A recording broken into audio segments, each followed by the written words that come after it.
Well, I can't wait till we're in a room together. However, I have to say this does make life a lot easier because you guys don't have to come out of school, and you know, it's really lovely to see you. About before we start is just I know most of you.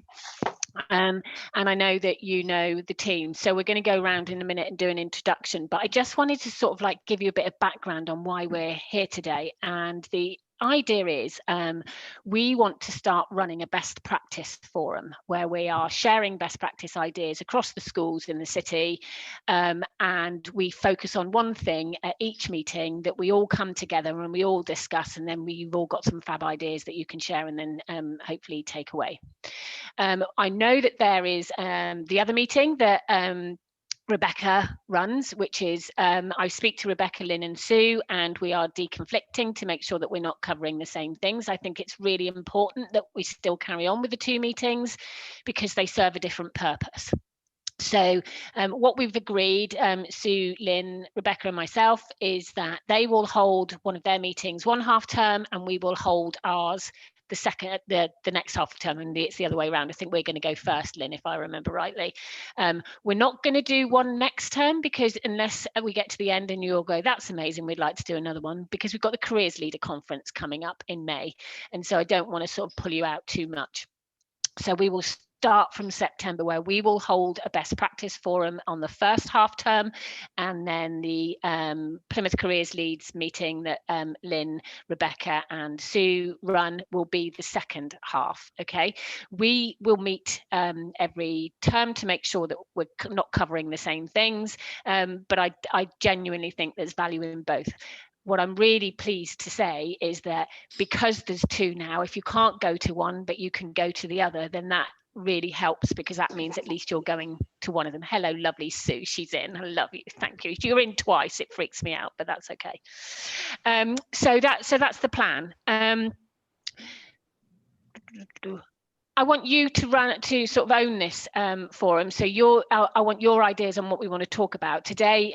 We've got we were going to have, unfortunately she can't come, Shelley had asked to do something on alumni, so we'll pick that up, but something's happened in school this morning, as I'm sure you understand, and so she's been called away, so she's gone to do that. But the idea is that you'll tell us what you want some help with, and then we'll go out and then it's a collective response, and then we're hoping that out of that we'll get some case studies and some really good best practice that we can share across the whole of the Careers Hub.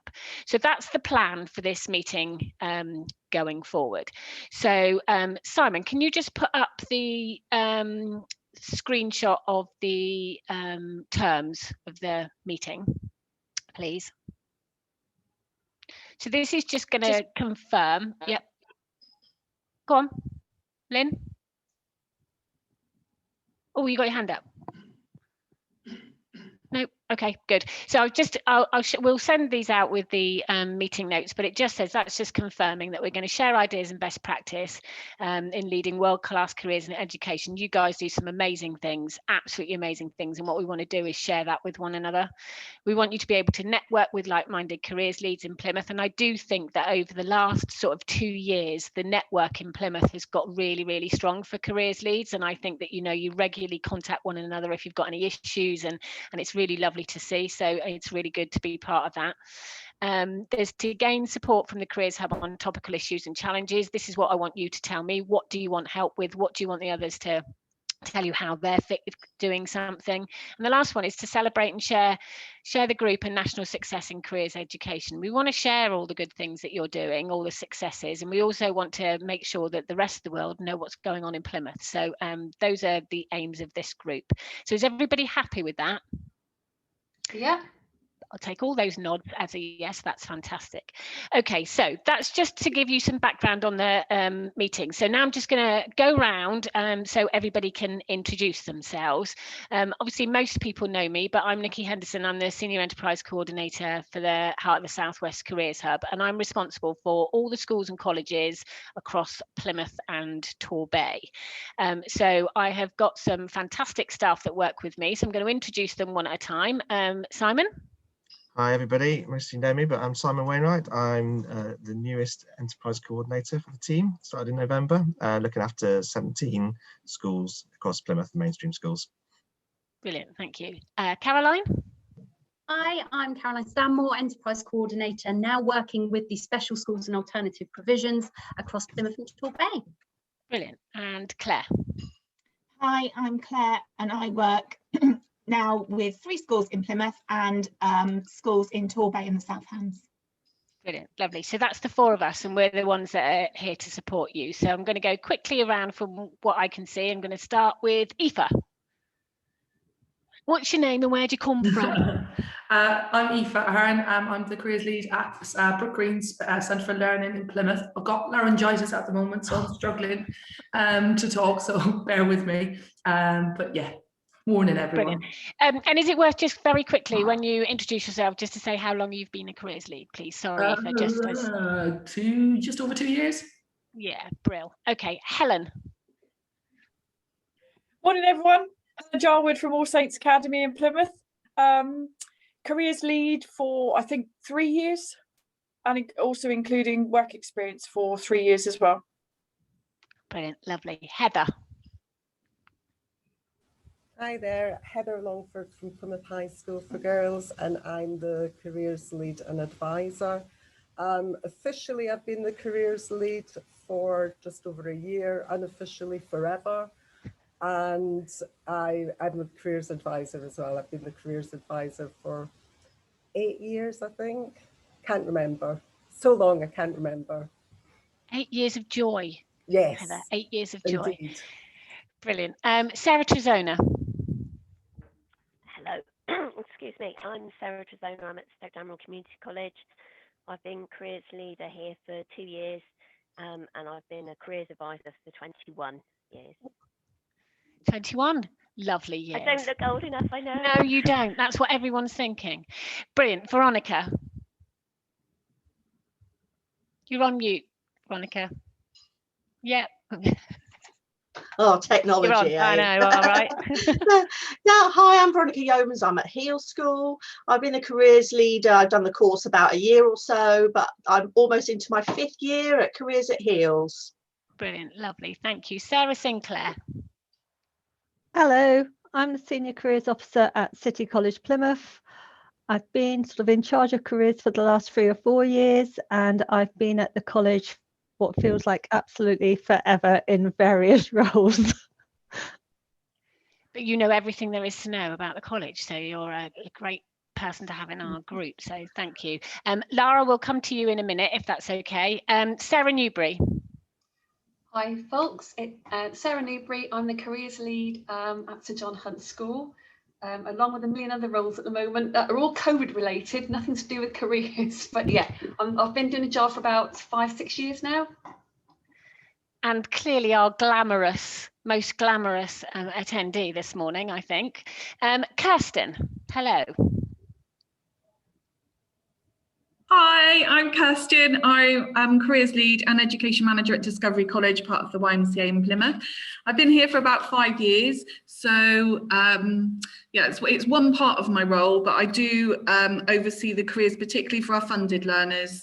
A lot of our learners attend through their Plymouth Sixth Form, so they share the responsibility for careers, but we have around 40 funded learners, so we're solely responsible for their careers and IAG. Brilliant, and I'm really glad you're here today. That's really great that you've joined us. Fantastic. Thank you. Lynne. Good morning. I'm off Yeah, got you. Yeah, good morning. I'm Lynne Harris, careers coordinator at Buckland College. Have been in post for nearly 15 years, but have grown into the role of careers lead over the last 3 or 4 years. So yeah, exciting times, and it's been busy times. Brilliant, thank you. And Nick. Good morning, everyone. My name's Nick Crossley. I work at Woodlands School in Plymouth, obviously, not far from yourself. Is it Sarah, Sharon Newbury? You obviously are in, we share the same building in a different capacity. I'm a post-16 teacher, and I'm also the post-16 lead and preparation for adulthood lead at Woodlands. It's quite a small school, so I wear many hats, as I'm sure a few of you can relate to. One of those hats recently has been the careers lead role, and I've been in this role now for about 18 months, although obviously being a bizarre year as it has been, I've yet to get it off the ground in the way that I'd like to. But yes, essentially, I am careers lead, have been for 18 months or so. Brilliant, thanks, Nick. Sue. Hi everybody, I'm Sue from DHSB. I'm Careers and PSHE lead. I have no idea for how long, frankly. Probably about 10 years, I think, but Careers lead officially for the last couple of years. Brilliant, thanks Sue. Tiff, are you able to, I know you've got people around you. Are you going to put something in the chat? If not, I shall do your bit for you. Hi guys, can we just check if there's anybody waiting to be let in, please? I've had a text message and I think someone's waiting to come in. While we're doing that, so oh, there we go. Yeah, there we go, great. Okay, so we've got Tiff. I don't know if she'll be able to come in because she's got people in her house, but Tiff is the at Plymouth and does work placements and also is a careers advisor as well. So that's Tiff. We've got some more people. Brilliant. I'm trying to keep a track now where to get to. Rachel Bertram, I know you've just come in. Welcome. If you can just tell everybody who you are and which school you cover and how long you've been.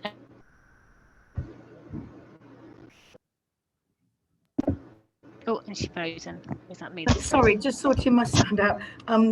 Yeah, I'm careers lead at ACE. I teach English and drama, and I've now been in role, I think, for 2 years as careers lead. Sorry, was there anything else you want me to share, Nikki? I can't remember what you asked me. Was that it? Is that all you wanted me to share, Nikki, or did you want me to share? No, that's great. Is my internet ropey? Can you hear me? Yeah. I'm going to move. It's mine ropey. It's all right. It's a little bit of a glitch, but it's fine. Miss Trudy. Yeah, I'm sorry. I'm just going to move right. because I think, okay. Yeah, I think my my internet's a bit ropey. So I'm going to move on to Trudy.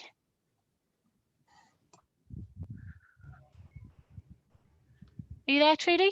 Hi, no, Trudy isn't here, but I'm here. I'm Helen Hughes. I'm Next Step Southwest Coordinator for Notre Dame, and I work with Trudy, but she's had to go off on an emergency, so she'll be back very shortly. No problem. That's okay. Thanks, Helen. Taking over the role from Colette Dara, so we're both learning together. That's fine. We're all learning. We're all learning, so don't worry. Okay. Okay. So Pete has just put a message in from UTC, and he also covers Millbay Academy. He's teaching, so he's got us on in the background, so I'll say hello on his behalf. And last but absolutely not least, Rebecca. Yeah, I'm having real issues at the moment. Don't worry. Yeah, I can't actually see myself. Oh, I can see you now. Oh, bonus. Yeah. But I can't see myself at all. Okay, what am I at? Sorry, I've had real issues. What am I saying? It's just who you are, where you're from, and how long you've been a careers lead. Oh, I'm Rebecca, and I'm from Lipson, and I've been a careers lead since 2001. Brilliant. So not too long. A really long time. I think you might have won the prize between you and Sue, I reckon.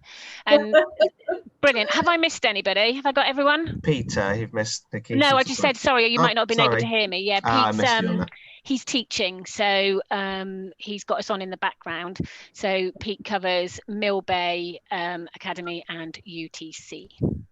Brilliant. Thank you.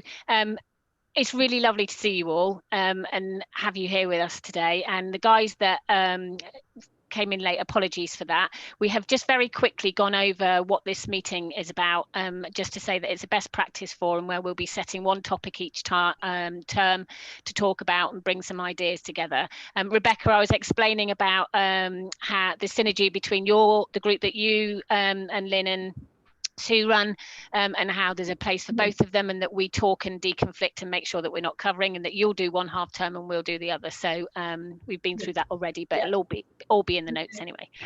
Okay, great. I think without further ado, I'm gonna pass over to Laura. Hello, Laura. Thank you for joining us from Inspiring the Future. So do you want to kick off? Yeah, sure. Amazing. Hi everyone. So I'll just share my screen, but while I'm just doing that, perhaps you could in the chat let me know if you've heard of Inspiring the Future before, or if you've used it before, if you've used it for face-to-face or virtual sessions. It would just be helpful to get a bit of a taste of that. So I'll just share my screen.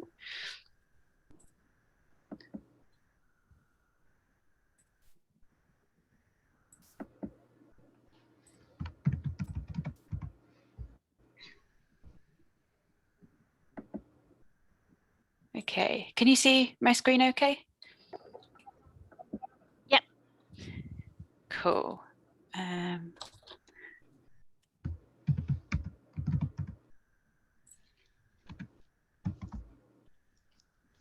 Sorry, I'm just trying to look at the chat at the same time.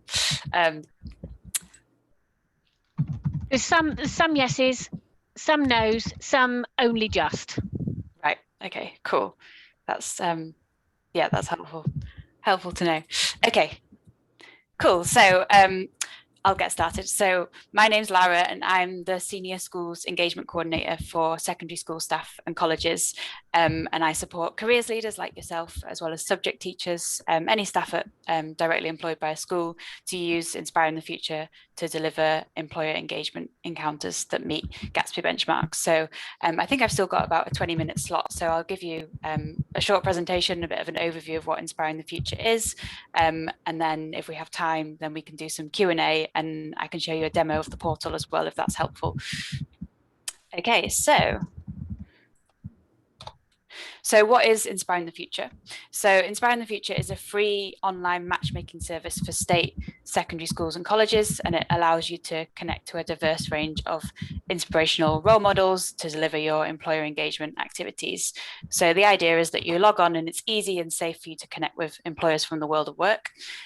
You can use Inspiring the Future to meet Gatsby benchmarks 3 through to 7, and I'm happy to answer more questions on that if you'd like.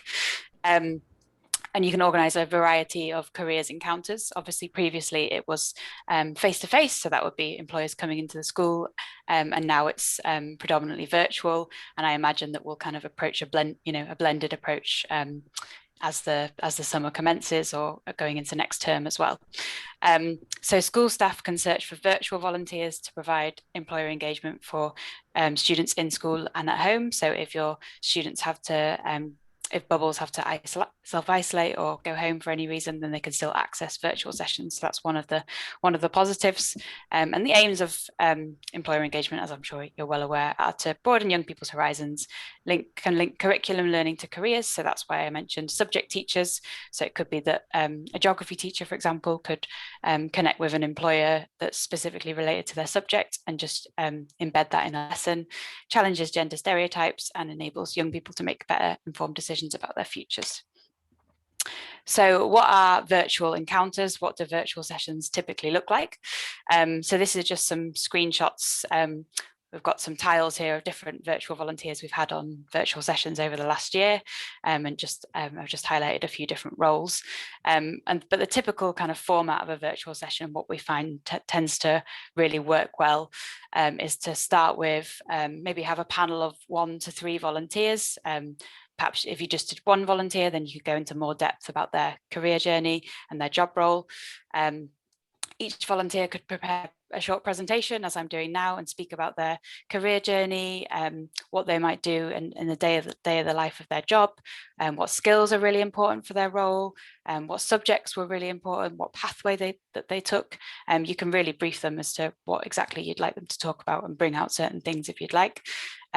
So each volunteer could speak for like 5 to 10 minutes about those things, and then the really important thing is to have that Q&A and have that interactive element with the young people. So that might be them typing in on the chat, or it might be teachers in classrooms relaying questions on the chat, or relaying them verbally by taking themselves off mute.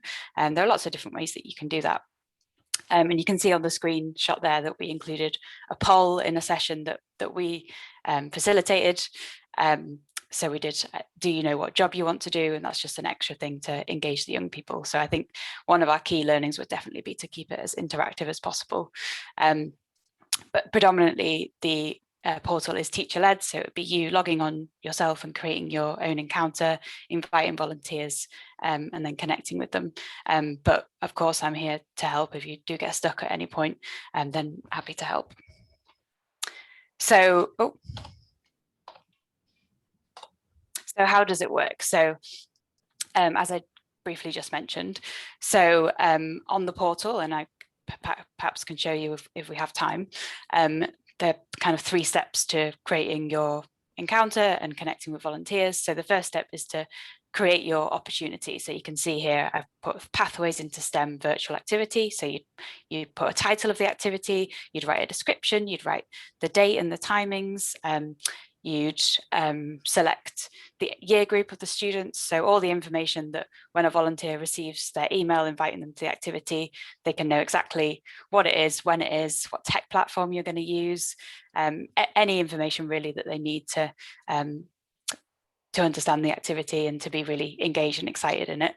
The next step is to search for volunteers. So as you can see, there's like a map image on the screen. So traditionally it'll automatically search for volunteers in your local area, but then we've now got a button that you can click to select for virtual volunteers, which means that it doesn't matter if they're in your local area anymore, which is really exciting because it means that you're not limited to volunteers in the Plymouth and the surrounding area. You can actually connect with volunteers all the way down in Cornwall or in London or wherever it might be, which means you've got access to a huge range of employers and sectors and industries, which is definitely a real bonus of virtual. And then once you've invited them to your activity, they can either accept or decline, and then you can chat with them from there, the volunteers who have accepted. So that's a quick overview of the process. And it might actually be, if we do have time, it might be helpful to show you the search function, because I think that really brings it to life if we do have time. So what activities have schools organised?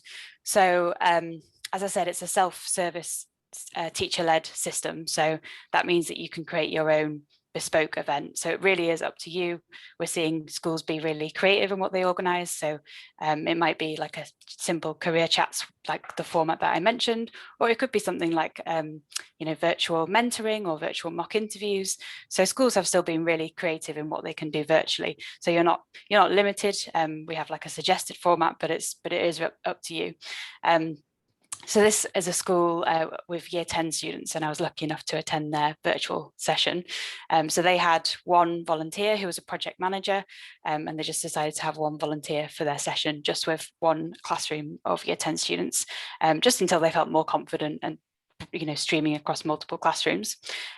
So the volunteer Shalina spoke for about 10 minutes at the start. She prepared a presentation about her career journey, and then the rest of the session, which was another 30 odd minutes, was the students putting their hands up and asking questions, and they were unmuted, and they just did it in that way. So it was a really lovely session. It was very, very interactive, lots of Q&A, and they asked questions like, how do you stay so positive? And they asked about what pathway she took to get to where she was. So yeah, it was a really, really great session. And then to land that learning, they completed like a reflective log afterwards as well, as part of meeting their Gatsby benchmark. Another thing to mention though is that we also have some pre-recorded resources on the portal. So once you've created your free account at Inspiring the Future, then on the portal homepage, and perhaps I can show you, there's just a really short form that you can fill out, and then you'll instantly be sent some pre-recorded resources. So for secondary, we've got an NHS careers chats resource. So there's 3 to 4 volunteers from the NHS talking about their job roles, and it's about a half an hour video, and it comes with some resources as well, some accompanying learning resources. And then as part of International Women's Day this year, we've just launched an Inspiring Women pre-recorded resource as well. So we've got one lady who works in the sports industry and another who's an entrepreneur. So those are also really good resources if a live session perhaps isn't feasible and you've got some timetabling issues, then a pre-recorded one could be good as well. And if you did want to organise your own pre-recorded resource and you thought, okay, I'm going to take that model and I'm going to invite I'd like to create a pre-recorded resource with engineers, for example, then you could absolutely do that. And then you can be a bit more flexible in terms of your timetabling. So we've seen schools create their own pre-recorded sessions, so it doesn't just have to be live. So in terms of steps for you, so the first step is to create your Inspiring the Future account. So you can just go to our website and there's a sign up button there if you haven't already. The next step would be, and I think this is really key and kind of links back to meeting your benchmarks, is just first deciding your activity aims. So what are the needs of the students and what are the kind of realistic aims that you'd like to achieve? And then from there you can work out you know, the format of your activity and what volunteers you'd like to invite and how you'd like the session to run. The next step is to create your activity on the portal and invite volunteers. Confirm with those accepted volunteers.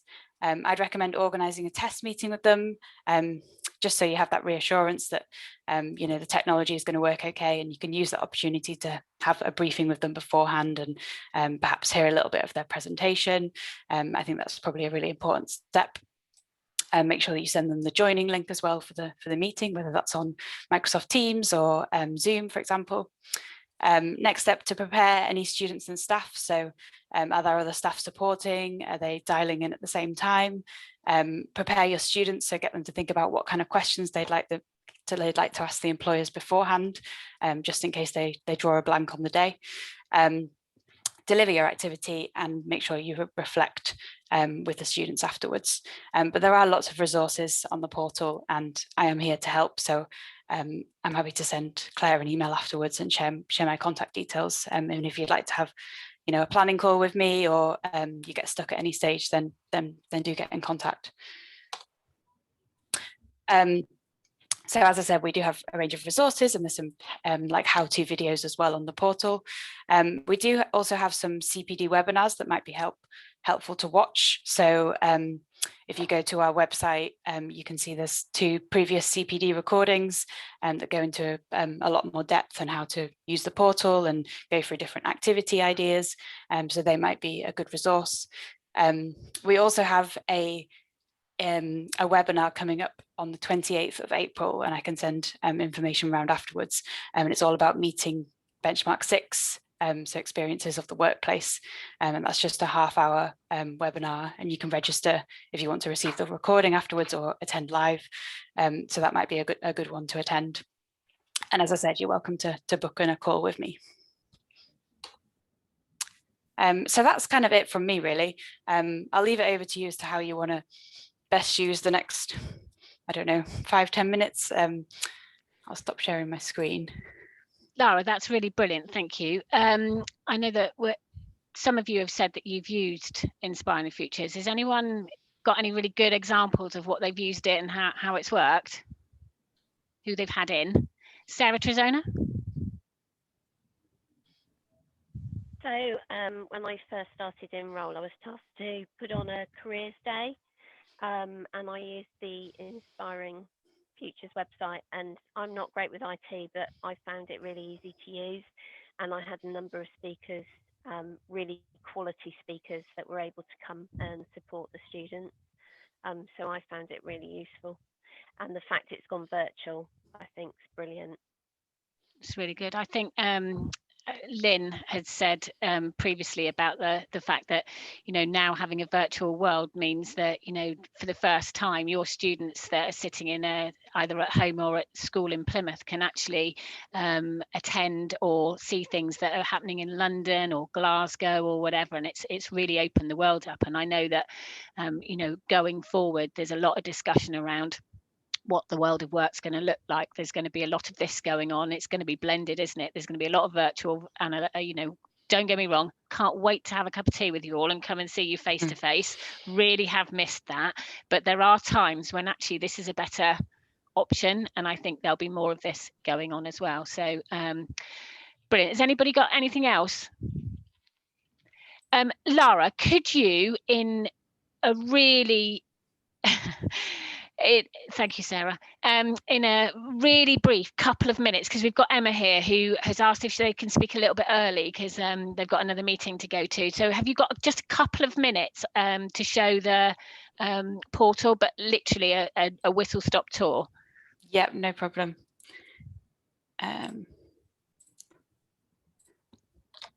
It would just be good for people to see how easy it is, I think. Yeah, sure.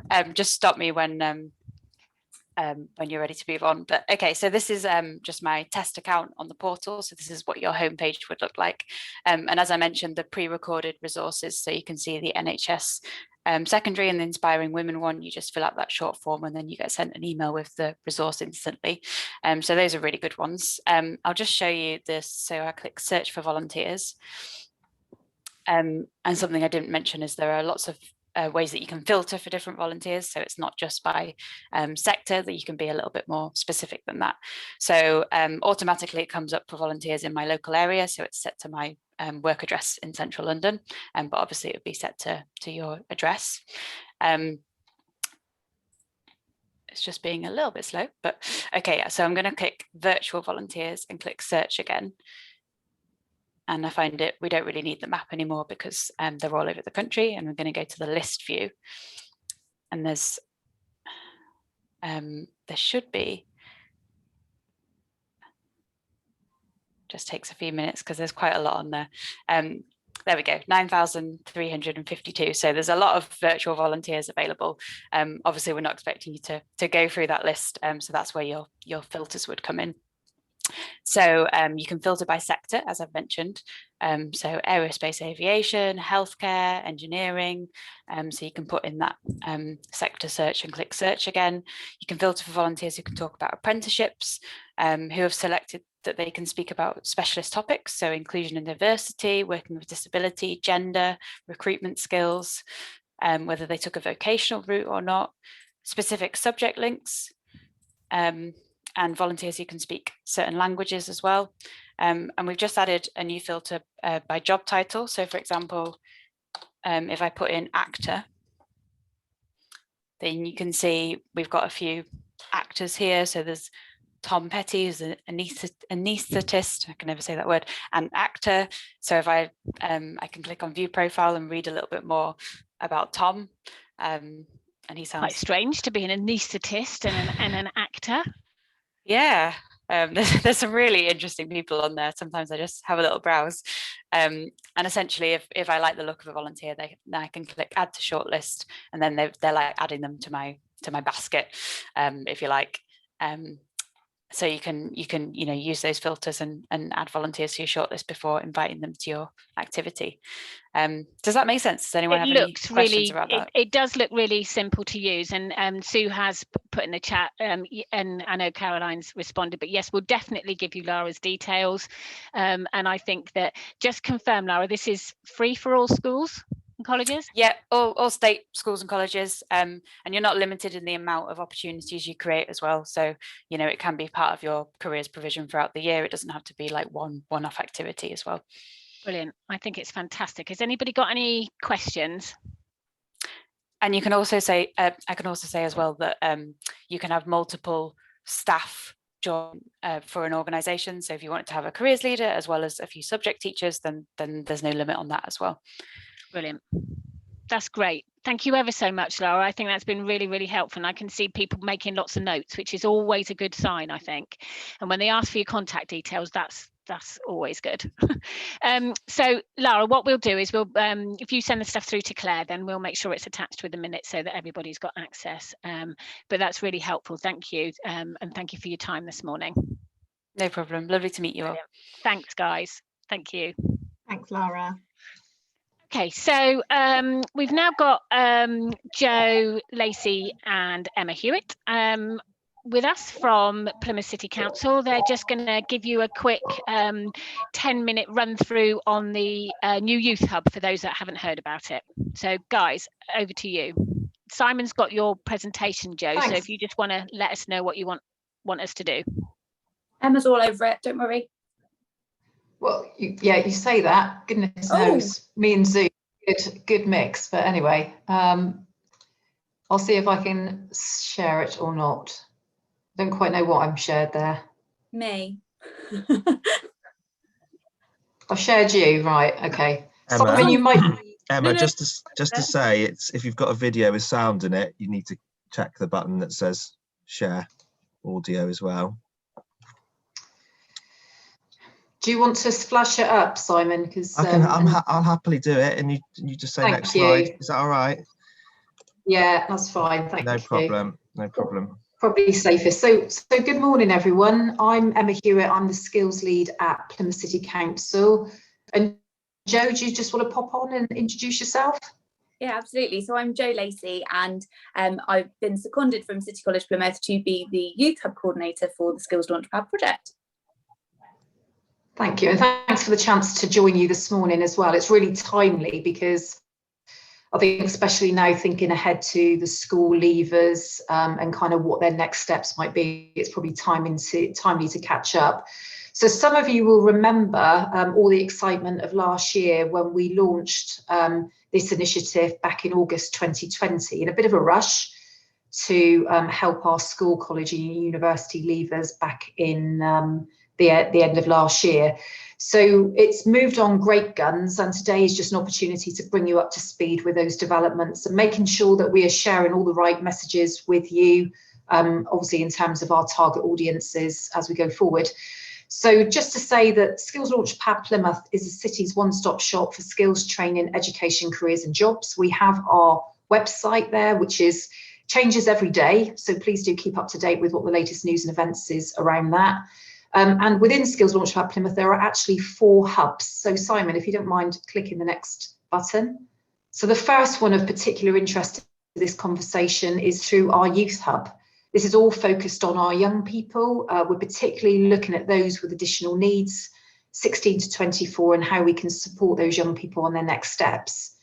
The second hub is focused on supporting adults. So these are sort of 25 years plus, particularly thinking about the impact of the pandemic, those facing redundancy, thinking about a career change. And many of your families may well be affected in this way as well. So it's important that you understand the whole package. Next slide, please, Simon.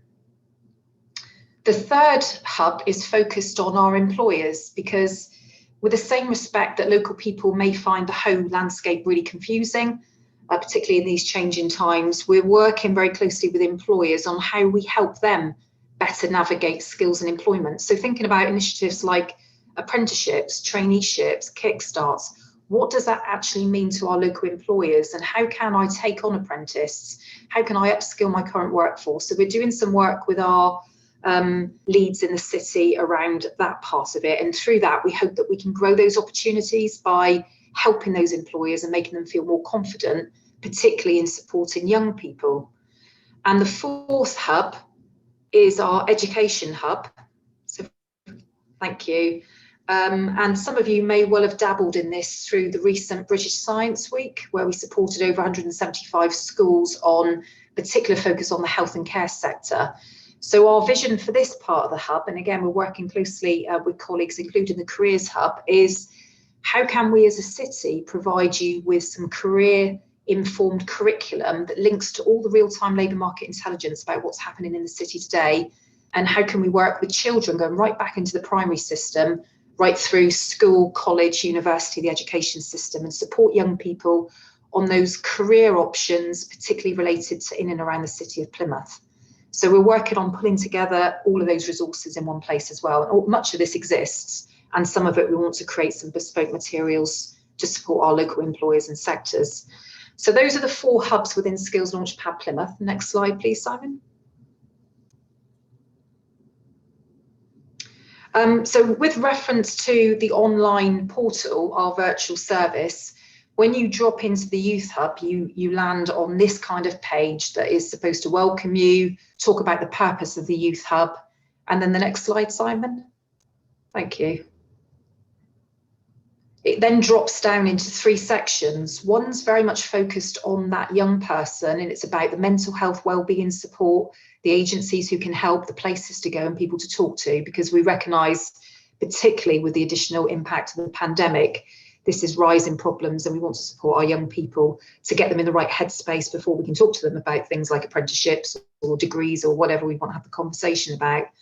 There's a section on skills, which just basically explains what skills are, why they're important, the fact that young people do have skills, but perhaps they don't quite see them as skills yet. And the most important part of this, I think, is the resource bank. So next slide, please, Simon. So in the resource bank, what we've done is we've formed a menu which you can self-help, and I would ask for your help, please, promoting this to your young people, parents, other colleagues in your school system as well. That this is, we're keeping this updated as best we can. If there's some things you think need to appear on here, please send them through and share them. This will never get to an end state. It's never done because this is moving beasts. But if you are looking to advise young people in the city of Plymouth about local opportunities and ways of engaging, then this is definitely a great resource for you to be utilising. So when you click on these spaces, it tells you more about how do I find an apprenticeship, how do I find a traineeship, how do I find a job, what about work experience, what about further study, training opportunities, perhaps setting up their own business. We've got some additional support there for particular cohorts of students there, how to become work ready as well. What are my choices at 16 and 18? And I know you're all doing amazing work locally in your schools. This is just an additional resource bank for you to tap into. So I just wanted to make you aware that this facility is available for you to self-help and navigate your students through. You would have all received, I hope, our apprenticeship opportunity bulletins that are being published quarterly now. So for the first time, we're actively working with our employers right across the sectors to bring together all those apprenticeship offers in one place. So we will commit to do that every quarter to help you as career leads as well, advise your young people on opportunities. So what's happened since? So we've had the website since August. We've done some more developmental work. There's a news and events section on there. We update our real-time labour market intelligence key messages on there as well. So you can find out what you need to know about our sectors in and around the city on that platform. And our online facility has already attracted over 10,000 users right across the demographics from 16 to 65-year-olds. We've had a huge amount of repeat users, which I think is really encouraging as well. And the back end of January, we introduced an opportunity where people could sign up for some more additional support. And since then, we've been dealing with over 200 local people through the Youth Hub and the Adult Hub to help them provide one-to-one support. So the membership here, which is free, it's free to sign up as a Skills Launchpad Plymouth member, is designed to support those most at need of extra support. So those people that can just self-help, young people who have got particularly proactive parents, for example, may just need directing to that resource bank to self-help. We also recognise there are young people that have additional support needs and perhaps are more vulnerable, and you'll be very aware of those individuals in your own schools. And we would encourage you to invite them to sign up to become a member, and then we can start working with them one-to-one. Just to sort of lay out how exciting this is, really, because it's a transformational approach to how we do skills in the city. It's about bringing together all the offers in one coherent place. When we launched this, it was considered as leading innovation nationally from the Chief of the Department for Work and Pensions. So that was a really great thing to get off the ground. We've collected loads of feedback. We've done lots of user workshops, particularly with young people, and gained testimonials. So this is working, and we will continue to refine it and develop it. And we're really open to your ideas and feedback. Thank you, Simon. So what does it mean if someone signs up for one-to-one support? So in the conversation we're having today, this is about prioritised school leaver support. We need your help here, please, on, we can't deal with thousands of young people through the system because it's Joe that is that first interface. So we need to manage this carefully. But this is about receiving one-to-one tailored support. It's about us working with that young person and partners and key workers that might be wrapped around that young person in directly referring to organisations that can help.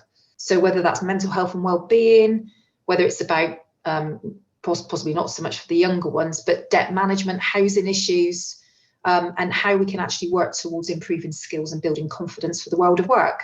And some young people may need some support on that before they can drop into an apprenticeship or a job. It's about getting independent advice. You know, that I appreciate you all offer careers advice. It's also thinking about kind of what is actually going on around the city, where the jobs are right now, because lots has changed since the pandemic hit. We've got sectors in critical shock in the city.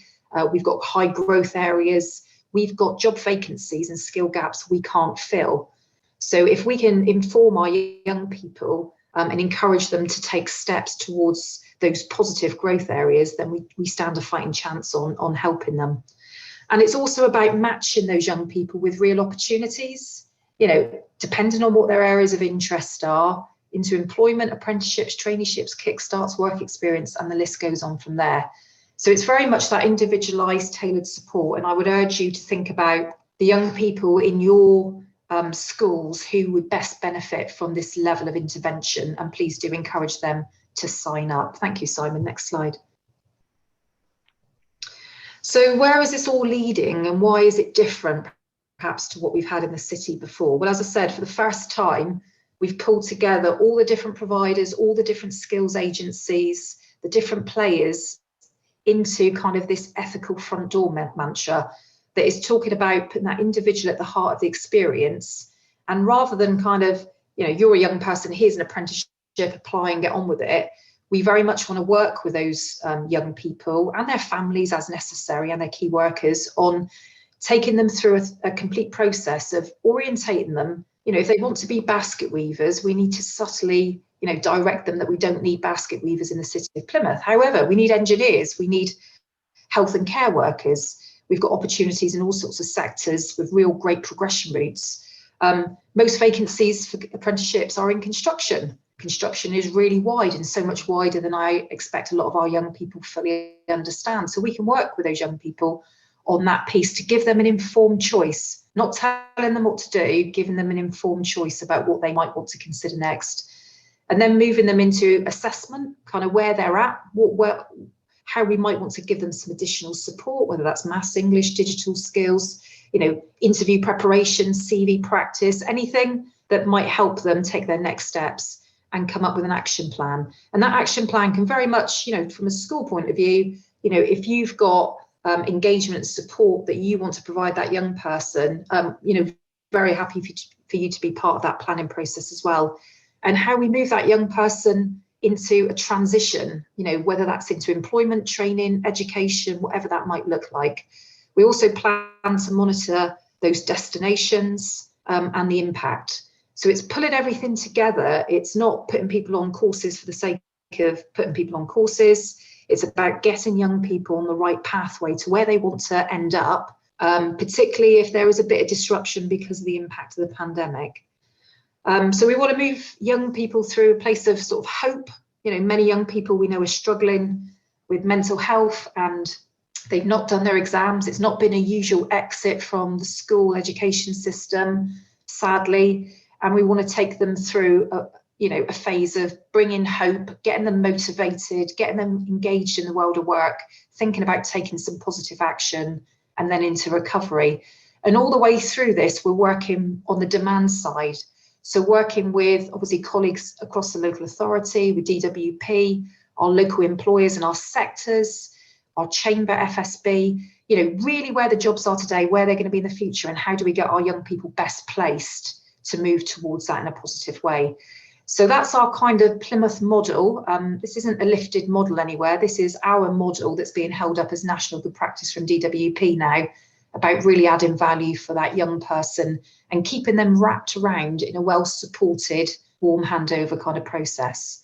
Thanks, Simon. Emma, very quickly, there's a question in the chat from Rachel at ACE, and it says, does this include engaging and supporting those students with EHCPs? Absolutely. And actually, that's kind of one of the angles for our prioritised school leavers as well. It's really important, I think, more than ever now, that nobody's left behind, and we've got to make sure that we serve our service needs to provide that targeted, prioritised support. So those individuals with plans, most definitely, we want them to be signing up as members of Skills Launchpad Plymouth, and we will do that sort of more one-to-one intervention work. Yeah, absolutely. Good question. Thank you. So I'm just going to hand over to Jo now, because we've actually got this amazing offer from Barclays in Plymouth, who have offered us physical space for us to undertake some face-to-face work, all subject to COVID restrictions and the lifting of lockdown, of course. So Jo, do you just want to come in on the next phase of our Launchpad development? Yeah, absolutely. Morning, everyone. Thank you. So yes, we're being supported by Barclays, which is just absolutely fantastic, because what it means is that hopefully from the end of April, we can look to get the first prioritised face-to-face bookings in, pre-booked appointments only, but to get those that really, really need it face-to-face with a careers advisor and our core delivery staff. So if you pop onto the next slide, Simon. So the core delivery team is obviously the council, but then you've got the work coaches from Job Centre Plus, you've got careers advisors from Careers South West, National Careers Service, and then for the adult side of things, we're being supported by On Course at the moment. But Simon, as we move forward, as we move into phase 2, which kind of looks at the end of June onwards, as long as COVID restrictions keep easing as planned, what we'll continue to do is offer these pre-booked appointments, but I've got a growing waiting list from the likes of, I don't know, like Young Devon, Live Well South West, Citizens Advice. I know that the virtual school, looking after all of those young people in care, they're really interested in doing a day here or there, or utilising one of the office spaces to work out of, so that we can have themed drop-in sessions or appointment sessions, depending on how COVID works out. But what we'll be able to do is start inviting the next tier of partners into the space, if you like. So we'll still be offering that careers advice and helping with CVs and that kind of thing. But by moving forward, we'll also be able to start having small employability sessions as well. If we move on to the next slide, so just to give you a bit of an idea about the partners we're working with at the moment, you've got training providers, again, Citizens Advice, support agencies, Prince's Trust, Rio, the university. And then if we go on to the next slide, when it really gets exciting is in phase 3. So those of you I've worked with in the past will know that I'm quite heavily involved in events, young people and IAG type things. And what phase 3 kind of looks like is lots of pop-up events outside, lots of engaging with the community. We're going to be looking to move the Building Plymouth job shop into the space a day or 2 a week. So we'll be doing themed activities around construction, which is one of the priority areas. We'll look to do things with like Live Well and the NHS hospitals around care and careers in care and what that might look like. But by working with loads of different partners, because this doesn't work without the partnership working, by having all the players in the same place in this completely just neutral area, really, it's about making sure that we're not putting round pegs into square holes. It's about finding what's right for the individual, whether they're a young person. So my remit is 16 to 24-year-olds, or whether they're that 25 plus adult area. So employers will be able to host sessions. We've got a fantastic conference room. We're going to show you the facilities in a minute. Conference room is going to seat 40 people when COVID restrictions have gone. Sector specific events, we'll be able to do training sessions, we'll be doing activities around mental health. We've got some fantastic mental health partners, because the conversations I'm already having with young people are just really showing me how much that kind of side of things is essential. But we're looking to launch everything really properly from Wednesday the 7th of July, and then do kind of a few more days of outreach activities, and then lots of summer events, summer roadshows, summer engagement with the community, really, because there's a big NEET focus. So I am doing lots of work at the moment to try and work with agencies to support the high number of NEETs in the city, but we're also on a big recruitment drive within Skills Launchpad, in that every day we kind of move a little bit closer to having a bigger team, which will include some community coordinators, and then they will be out serving the community in the areas that are kind of most needed to help draw everything together. Go on to the next slide, just to give you a quick indication of the kind of partners we're working with. Lots of people on there, and more are adding literally every day. And if we go on to the next slide, just to show you how exciting this is, I'm going to play my little video. So enjoy. Hi everyone, this is the first look at the new home of Skills Launchpad Plymouth, here at Barclays, a mile away, right in the heart of the city centre. My name's Jo and I'm the Youth Hub Coordinator for Skills Launchpad Plymouth, and I can't wait to start welcoming people into this fantastic space. Let's have a look around. So as we come into the branch, the first thing you can expect is to be greeted by one of the Barclays team. Now, Skills Launchpad Plymouth is primarily based upstairs. Before we go up, I just want to show you this fantastic space to my right, where we'll be able to chat to people on a one-to-one basis and also run different themed activities. So we might run a drop-in session for a Building Plymouth job shop, something around care industry. There's a whole host of possibilities. While I'm down here, I'm also going to show you this fantastic outside space that's available for pop-up events right on our doorstep, and we cannot wait to get out there. Now on the first floor of Barclays, this fantastic space is known as the Social, and Barclays have really welcomed the Skills Launchpad team into this space. We've got full access to these 4 glass-fronted offices here, and these would be perfect for one-to-one appointments. So it could be that this space is used for meetings with a careers advisor from Careers Southwest or the National Careers Service, or a training provider or someone from an organisation such as Citizens Advice. To my right, we've got the Ballet Bar area. This is where young people and adults will be able to get help with CV surgeries, book appointments, and have more informal conversations. There's one final space I want to show you to finish the tour. The conference room. Now this space will seat 40 people once the COVID restrictions are lifted, and much like the space downstairs, this is a room that we can use for seminars, workshops, group presentations and in-house events. I'm really proud to be part of the team bringing together this fantastic project, and if you want to find out more, head over to skills.launchpadplym.co.uk to book an appointment or just to access the great resources online. I hope to see you soon.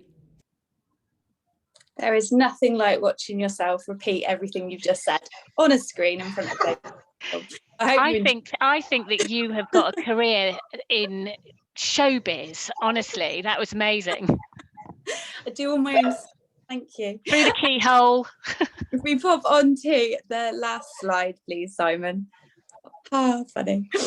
So yeah, Emma and I are kind of at the end of our spiel now, but we would love you all to stay in touch and help us out with moving this forward. So if you've got any ideas on how you want to engage, please do email our skillslaunchpad@plymouth.gov.uk email address. Help yourself to the Youth Hub Resource Bank, which is on the website. We'd also really love it if you could share your post-16 offer so that we can actually support. We are going to be supporting people with advice about sixth forms and what the offer is. So it'd be really helpful to have up-to-date details, because we're also thinking about building, as part of the resource bank, a bit of a post-16 choices tile, if you like, for the summer when people are really, really confused. We will be sending out a school asset pack later on today, so that will help you understand all the key messages and help us promote the service. And yes, do sign your students up, but please be very mindful that we are prioritising the one-to-one support for those who really need it. So absolutely those with the HCP plans, absolutely those that are struggling to engage or you've got any concerns about. But please do refer all the students to have a look at the resources, because I'm blown away by the work that was done by Emma and the team. It's amazing. And yeah, if you want to be part of our working group, we have a Youth Hub working group that meets monthly to kind of discuss things and take it forward. And you're more than welcome to be part of that. That's brilliant, guys. Thank you ever so much. I think just as a quick tip, if any of you have got easy access to your websites, it would be really good to have a link on your website to Skills Launchpad Plymouth, both for parents, but also for students as well. So I know that some schools have done that already. So obviously all of these details will come out to you. Tiff has just put something in the chat, Joe, to say, will you actually be based there? She's thinking of coming and visiting you for a coffee and a chat. Oh, I would love yeah, so I will be working from there hopefully from the end of April, but we're on very tight. My risk assessment's 25-page and growing with 5 supporting documents. So maybe from June we can start properly inviting people in to have a little look round, and yeah, it'd be lovely to see everybody. Brilliant. And I think, you know, it is fantastic that all of this stuff is going to be in one place. Sorry, Emma, go on.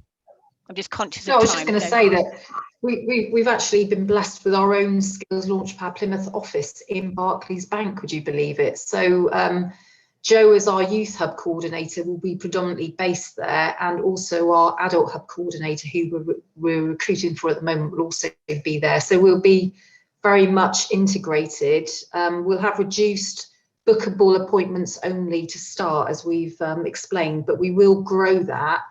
And the other thing is, you know, going forward into the new academic year, when hopefully COVID restrictions reduce, if as schools and as career leads, you would find it useful to bring some young people into that space to start talking about their careers and next steps, those facilities are also available for you.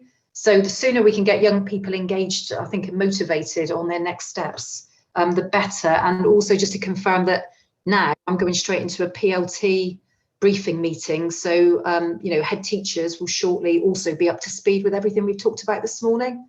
So just to let you know that in terms of conversations back at Ranch, hopefully everyone will be up to speed with everything that we've got going. But it is exciting. And we're going to start working up our school leavers campaign. Once we go live at Barclays the end of April, we'll start looking at that campaign. Brilliant. Okay, guys, I'm really conscious of time. Thank you ever so much. I think that's given everyone a lot to think about. Is there somebody? Is that Joe? Thank you, Nikki. Thanks, everyone. That's all right. Take care. Bye. Thank you. Bye. Brilliant. Okay, so there's lots of information there. I know some of you have seen that before, but many of you haven't. And I think that, you know, there are some great resources, and do make sure that you send through your post-16 offer through to them to make sure that your bits and pieces are on the website. I think that's great. They only asked for 10 minutes, but it's been a little bit longer. I should have known, because I've seen that presentation before. I should have known. Right, we're going to move on quickly now to I asked, when we first said we were going to do this meeting, I asked if anyone had anything that they wanted to talk about. And Shelley from Marine Academy asked about alumni, setting up an alumni network. So this is where, if possible, I'd like you to come off mute or put your hands up and just give me, we wanted to sort of share some best practice and some ideas about setting up alumni.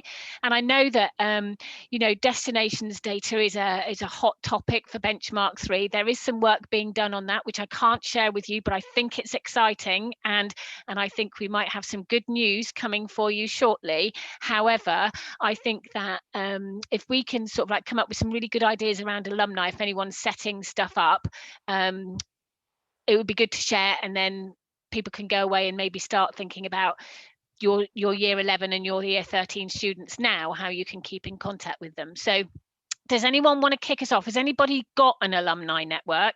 And if so, how have they gone about it? Silence. Rebecca. Hello, it's Trudy. Oh. We'll go with Trudy, then we'll come to Rebecca in a sec. Okay, thank you. We have got an alumni, and we use our Facebook page to do it. And so when we need some people to come into school before COVID to do anything, we just put a shout out on Facebook, and that has worked really, really well for us. Brilliant. That seems quite simple, easy one that people can replicate. Rebecca? We signed up with Future First probably about 6-7 years ago now. We managed to get it free for about 3 or 4 years. Because I said I'd be one of the guinea pigs, and so we must have about 1,000 people signed up on our Future First page now, because I get them signed up every time they leave. And but we're also, because you can now sign them up through Unifrog as well. So when students register on Unifrog and they start using Unifrog, they get a thing on the screen that says, do you want to stay in contact? And then they put an alternative email in. So we're also doing it 2 ways at the moment. Yeah. And how do you get them to do that? How do you get them to do it? Arm behind their back, or with no, they're always pretty willing to sign up and stay in contact and everything and things. No, most of them sign up at the end of the year. Yeah. That's really good. So I know there's quite a lot of you around, I was going to say around the table, in the meeting that have got Unifrog. So that's definitely something that you can have a look at and see whether you can get them to do the same. I did have a look at Future First this morning, and they're, you know, well done, Rebecca. Get in there quick. That was brilliant, because it's £2,250 now to sign up for them. However, what I did find, £500 a year. No. Do you? So what? Yeah, and that's the do-it-yourself version. So yeah, that's the do-it-yourself version. Yes. So what I did find is that they do smaller bite-sized things. So one of the things that for £195 you can have a strategic meeting with one of their advisors, where they come to the school, or they do it virtually, I'm not sure, I expect at the moment, and they help you devise a strategy on how you can develop your alumni network. And I don't know, because I've not had a conversation with them, but just listening to Rebecca, I wonder whether, you know, if you do that and you have that initial conversation, whether they then start giving you a few offers and a few choices, and you know, we all know from Unifrog there's deals to be done if you want to have the conversation. So there are, if you have a look on their website, they do offer several different things, so that's an option. The other thing as well that I was I looked on the Careers and Enterprise Company website to see if there was anything on alumni on there, and it came up with LinkedIn was one of the things that people had set up LinkedIn groups with their students. So that's another potential thing that you could do. I didn't know if anybody had a go at doing that. Lynn? We're just starting to have a look at it. It's something that we're thinking of doing with our sixth form and getting them to register on LinkedIn and building a group. We just need to have some more. I'm not quite sure how to set the group up. I need to speak to our IT social media man. If you have a look at the CEC website, one of the careers hubs has done quite a good graphic on LinkedIn, and I'm not, to be honest, Lynn, I scanned it really quickly this morning, but it's more about that stuff around how to do your profile and how to, you know, but it might help you if you're thinking of doing something like that. We when students leave us in their results slips, we do put an alumni card, which we've got, just saying, you know, where you have to give a personal email and their details, and if they know where they're going, to give those details. And we've got a database of that ourselves. That's just we collect from year 11 and year 13. But it wasn't as successful last year because obviously they got their results virtually. Results virtually. So they didn't get that physical card that we sort of take off of them as they're leaving when they used to complete that and come in and collect their results.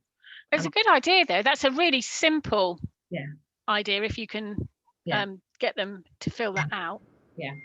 Brilliant. Has anybody else done anything? Nikki, can I just say at our Careers Leader Conference last November, we had Cosmic give a talk about setting up LinkedIn, and I've still got that presentation, and I did share it at the time, but I could share that again with the notes of this meeting, because that would be great. That's what started my thinking for that topic at the conference, because I started to think that could be an easy way with no cost for us to do. And our teacher has sort of muted the idea with her, and she's sort of she's quite IT literate and likes that sort of thing. So I'm hoping that she will take it forward, to be honest, because she delivers the sixth form 6P, you know, P4L sort of thing in our school. So that'd be brilliant, Claire. Thank you. We'll get that attached to the minutes. Has anybody else do anything? Nothing. I mean, I think it's quite a good. It's great for students to hear from former students. There's nothing better actually, because they speak their language, don't they? And they know that, you know, I've gone through these halls myself. You know, it's really worth it if you can get that alumni network going. And the other thing I found on the Careers and Enterprise Company was Global Bridge, but I wasn't very clear what Global Bridge was, so I didn't know if anybody had used it or anybody knew what it was. Kirsten, did you want to say something? Yeah, sorry, I was just going to say that we do keep in touch with our students really well, but I think it's quite a lot through Facebook, and I think it is in that more informal way because we are small. I think we find that quite easy to do. So generally, if we've got an event we want a student to come and present or talk, then we can find them quite easily. But I think that LinkedIn thing is really good, so I'm going to follow through with that. But yeah, we've got posters around. Obviously, we've got one behind me there with one perfectly of us. placed. We've got a lot of those around, so we do celebrate their success. We've got a map of where students have gone and specifically what they're doing now. So we do use them a lot in a lot of our marketing, but it is probably in some ways easier for us because of our size. Sure. And I think it's Lipson, actually, Rebecca, when you first go into the foyer, I remember on the left hand side you had some great stuff there about where students from the sixth form had gone. Yeah, we've got them now for the last three. Sorry, that's my phone dinging. We've got them for the last 3 years. going back. Yeah, it's nice. I think it encourages. I remember somebody had gone into the RAF, and I was like, oh, okay, gone into the band. Royal Marines band, I think somebody went. So it was quite a nice thing to have. So, you know, just think about who you've got. Think about ways of keeping in touch with them, because I do think that, you know, I remember, where's Sue? I remember saying to Sue that they have a little blog on their website, and there was somebody had captured a young guy who was a fitness instructor, but also did something else. I can't remember what else he did. I think it was something to do with COVID testing, and he'd got these two. He'd done this little video of him in his different uniforms, and that's just really great for students to see. So if you do, you know, think of ways of keeping in touch with your students. Some students you're not going to, because they just, you know, can't wait to get away, can they? But there are others that I think would gladly talk to other people that they've that are following in their footsteps. Sue, did you want to say something?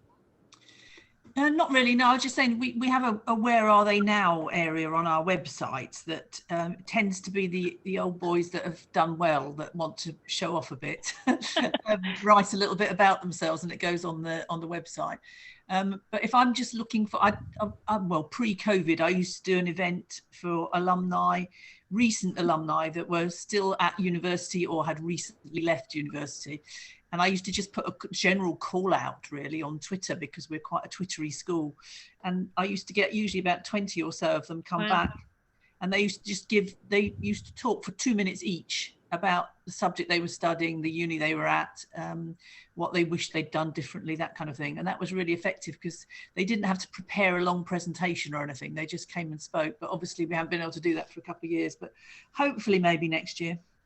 So Twitter, there's another way. I know many of your schools use Twitter, so definitely think about whether, like Sue says, a shout out to keep in touch with people that way. I think that's a great idea. Has anybody got anything else? I think there's quite a few sort of ideas for you to think about. Brilliant. Okay, great. So we're going to have a quick sort of 5-10 minutes with Caroline on, and I know that the guys that met a couple of weeks ago with the Careers Leader Plymouth meeting, you've done this already, but I think it's really helpful for the people that haven't heard it, about lockdown and what's been good, something good from lockdown. So I'm going to hand over to Caroline. Excellent, thanks Nikki. So the other day, just to give you a bit of background on this, I was in a governor meeting. I'm a governor at my son's primary school, and you know the conversations were all quite negative and all sort of quite, you know, really quite heavy lockdown. And it got to me, and I kind of said, look guys, what are we doing about all the great stuff that's coming out of lockdown? What are those new opportunities? What are you going to do with this information? So really what I'd like to hear from you guys now is to hear those positive stories. So what have we learned and what have we gained? We've got more virtual opportunities. There are jobs that never existed before. There are opportunities now for virtual working, which means that young people don't necessarily have to leave the city of Plymouth to get that amazing job that was never an opportunity before. So what I'd really like to hear from you guys is kind of, you know, what you've learned, what you've taken on board, or what you think, you know, is going to really make a positive impact on your careers program as a result of lockdown. Skills Launchpad, that's a result of lockdown, of COVID, you know, an amazing resource. So over to you. Please don't go silent on me. Somebody have something fabulous to share, and we can end this meeting on, you know, an absolute high.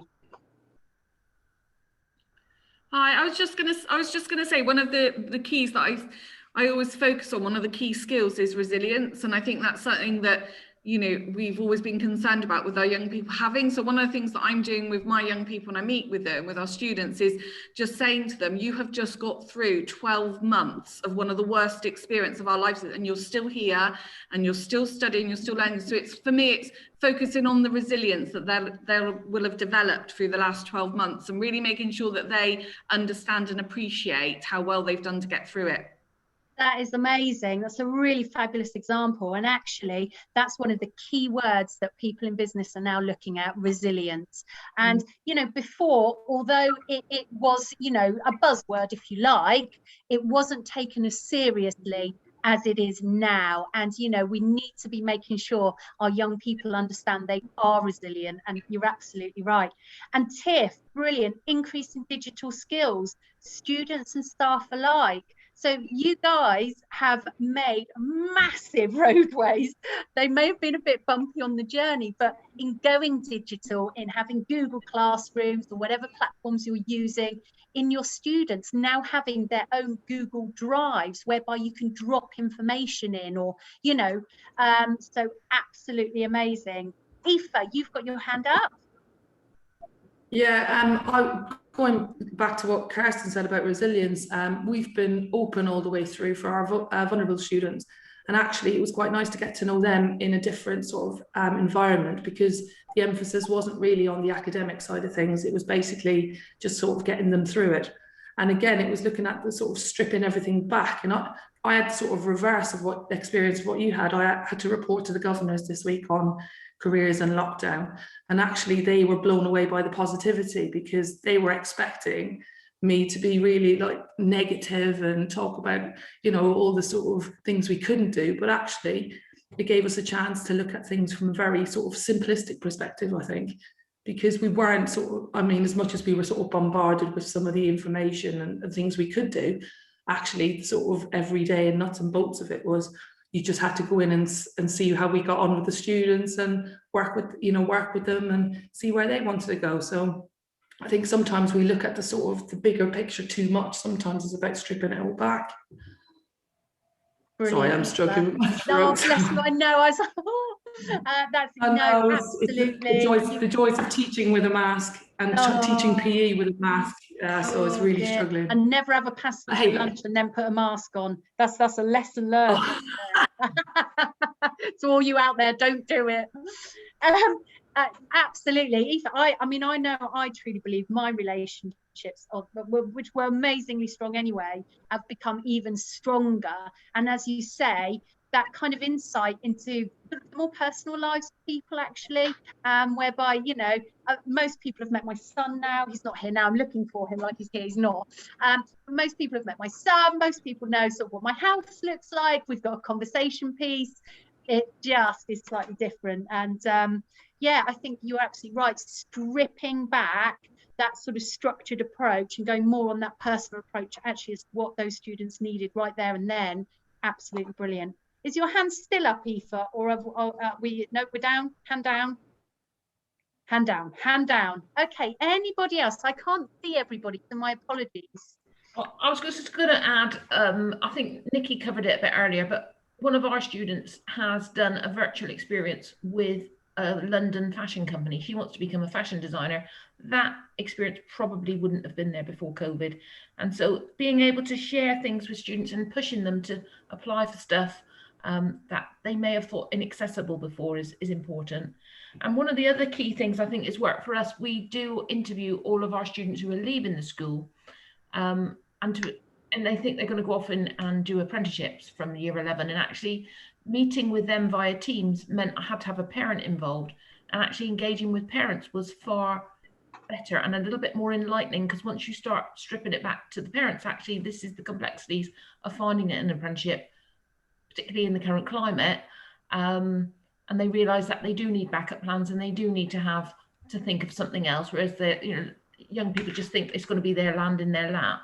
And actually getting the parents understanding that this is what the labour market looks like currently helped. And they were really— Lynne, can I ask, do you think that you will take that learning and maybe when we're out of this crazy situation, make that a conversation with parents next year or this, you know?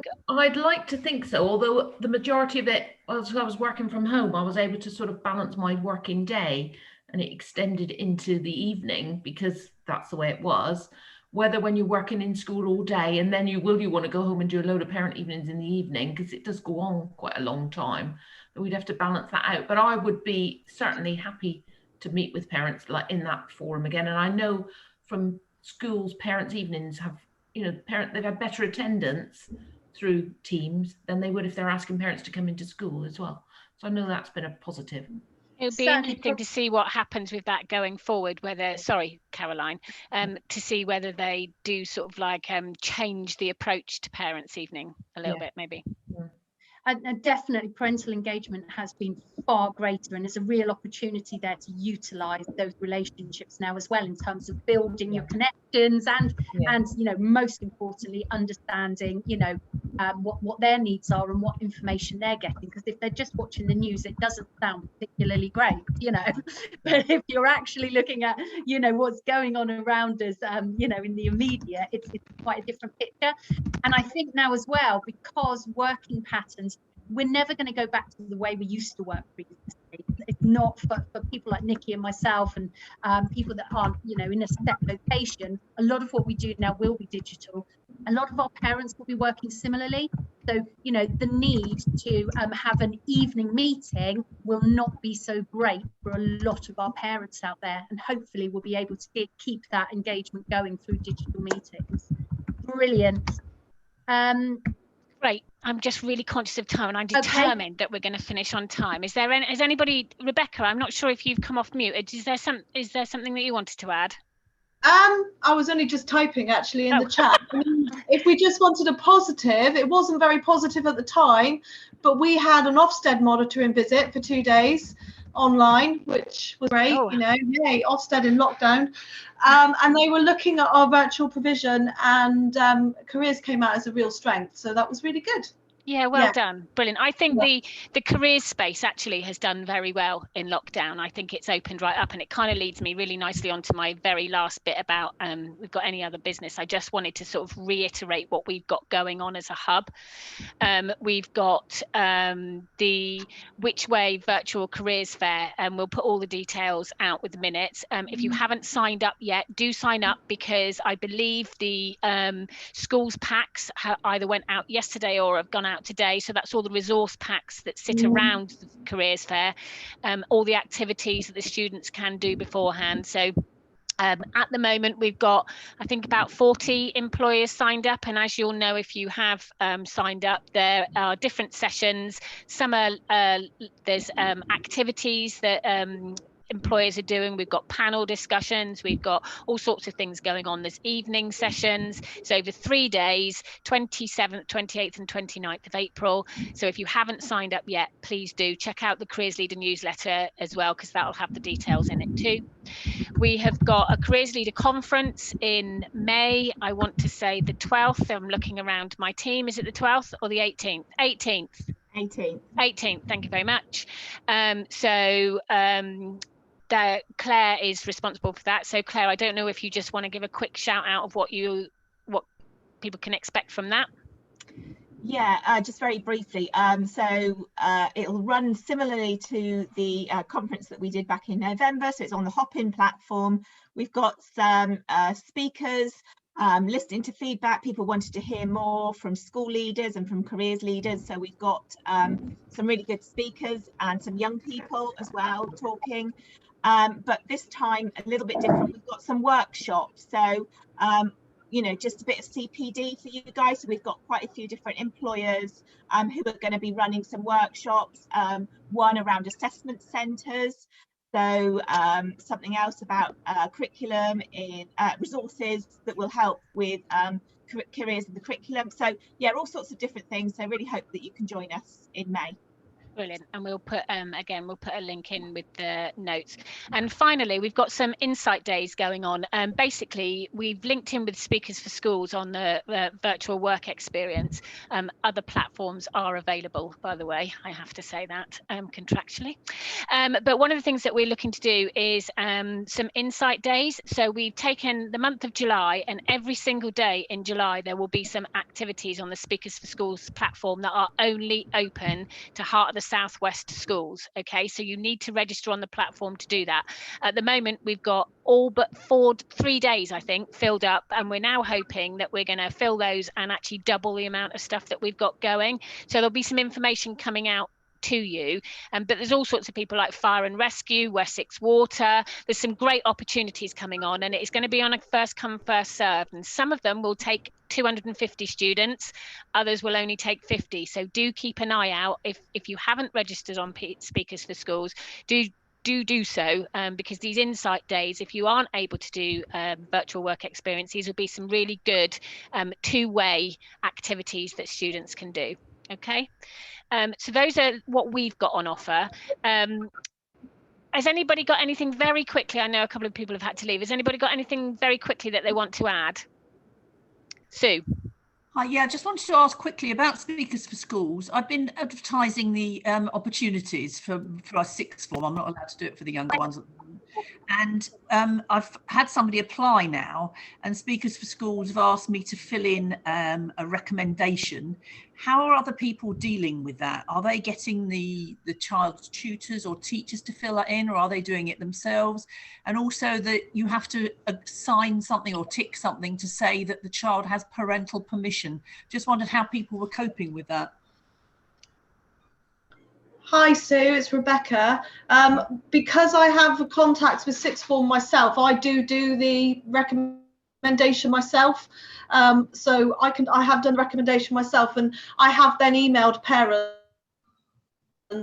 or got the students to speak to their parents and got the parents to then drop me an email to say that they have given permission, and I've actually seen the permission. Yes. Okay.